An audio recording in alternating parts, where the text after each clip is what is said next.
Aujourd'hui on parle un peu mission, formation, comment en fait je fais pour trouver des nouvelles missions en tant que formatrice.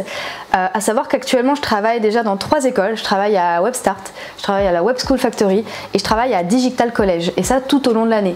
Donc généralement c'est des contrats qui commencent en octobre et qui se terminent vers le mois de juin, voire le mois de juillet, en fonction de si je suis une mission de jury ou de rattrapage, etc.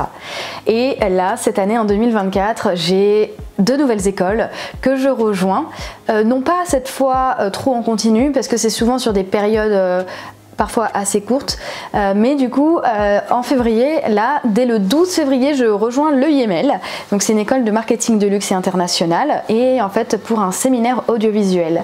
Et à partir du mois de mars je rejoins le DBS, donc c'est une école qui fait partie du réseau GES, un peu comme l'EIML finalement, et là je vais donner des cours de community management à des 2e années sur 18 heures.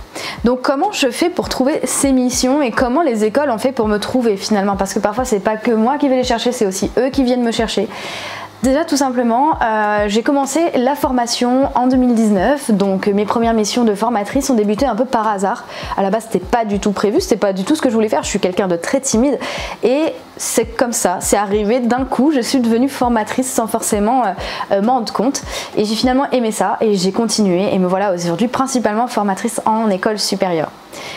Mes premières missions du coup je les ai trouvées en contactant tout simplement mon ancienne école, savoir que je suis issue du réseau GES, j'ai fait un master en marketing digital et business et me suis lancée en freelance directement après mes études. Je les ai contactés à la base pour leur dire si vous avez besoin de moi en tant que prestataire pour le community management, les réseaux sociaux, le site internet, etc. N'hésitez pas. Et finalement ils m'ont appelé pour me dire oui on a besoin de quelqu'un pour encadrer le séminaire audiovisuel dédié aux réseaux sociaux pour telle école, est-ce que ça t'intéresse? Je dis ok, et c'est comme ça que j'ai commencé.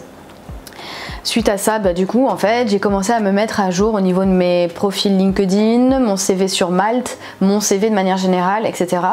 Et j'ai indiqué que j'étais formatrice pour telle ou telle école, et c'est via Malte que j'ai eu commencé à avoir mes premières missions pour devenir formatrice pour des organismes de formation et pour des entreprises également. Et en fait, via Malte, je pense que j'ai été trouvée par 4 ou 5 organismes de formation et formation de manière générale.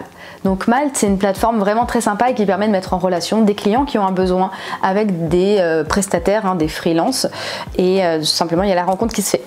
Donc déjà le premier outil que je recommande pour justement se faire trouver, parce que c'est eux qui vous trouvent et c'est pas vous qui allez les chercher, c'est Malte, malte.fr je crois. Ensuite, l'autre façon dont les écoles m'ont trouvé, par exemple Digital College que je ne connaissais pas, ça a été via LinkedIn. Tout simplement, j'ai un profil LinkedIn qui est optimisé et orienté vers aussi la formation, et donc ils m'ont contacté via cette plateforme, donc LinkedIn, le réseau social, en m'envoyant tout simplement un message privé sur LinkedIn et en prévoyant un rendez-vous visio. Donc hyper sympa, et finalement ça fait déjà 3 ans que je suis à Digital College et je gère 5-6 classes donc en Master 2 et MBA. Et la troisième façon dont on m'a approché en fait pour faire des formations, ça a été via TikTok. TikTok du coup qui m'a permis de décrocher donc une mission permanente depuis 2 ans chez WebStart. Par le contenu de mes vidéos, le fait que je parle du fait que je suis formatrice, que je suis créatrice de contenu, que je gère les réseaux sociaux, blablabla, tout ce que vous savez sur moi déjà.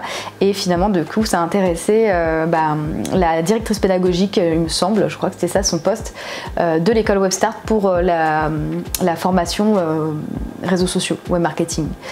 Et c'est comme ça que j'ai commencé chez WebStart via TikTok.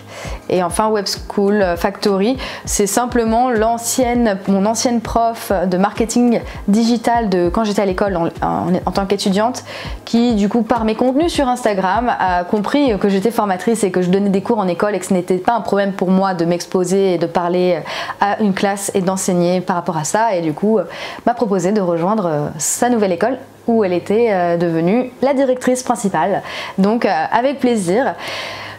Par où je veux terminer, donc c'est tout simplement de se dire que le réseau déjà c'est hyper important, le réseautage, que ce soit vous en tant qu'étudiant, en tant que prestataire dans une entreprise, en tant qu'employé dans une entreprise également, il faut toujours garder bien au chaud son réseau parce qu'il pourra toujours vous servir tout au long de votre vie.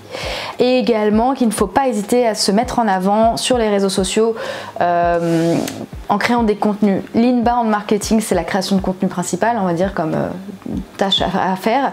Et c'est ce qui vraiment permet de vous montrer et d'attirer les bonnes personnes vers vous, d'avoir ensuite des prospects de qualité. Et enfin, n'oubliez pas de mettre à jour vos profils sur les réseaux sociaux parce que c'est comme ça aussi que vous aurez la chance de vous faire connaître sur un secteur d'activité et que des gens viennent vous chercher par le biais des mots-clés. Voilà. N'hésitez pas si vous avez des questions, je suis toujours ravie de répondre à ça, donc à bientôt.